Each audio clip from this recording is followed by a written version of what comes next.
ঘরে কিছু খাবার নেই নাকি? কালকে যে বাসি খাবারগুলো ছিল সেগুলো কোথায় গেল?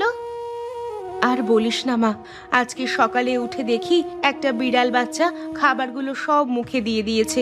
আমি আবার ছানাগুলোকে দিয়ে এলাম। ভালোই করেছো। ঠিক আছে, তুমি ঝাড়ু দাও, আমি একটু বাইরে থেকে ঘুরে আসি। তোর খুব খিদে পেয়েছে না রে মা? না না, আমি এমনি তোমাকে জিজ্ঞাসা করলাম। আমি এক গ্লাস জল খেয়ে নিচ্ছি, তোমার কোনো চিন্তা নেই। তোর বাবা মারা যাওয়ার পর থেকে আমরা যেন কোনো কাজটাই ঠিকমতো করতে পারি না। খাওয়া পড়া তো দূর, তোকে ভালো মতো মানুষও করতে পারলাম না। তোর পড়াশোনাটাও আমি চালাতে পারলাম না। বাদ দাও না মা, ওসব কথা চিন্তা করে তুমি দুঃখ পেও না। সবার ভাগ্য সবসময় একরকম থাকে না মা। হয়তো আমাদের ভাগ্যে এটাই লেখা ছিল।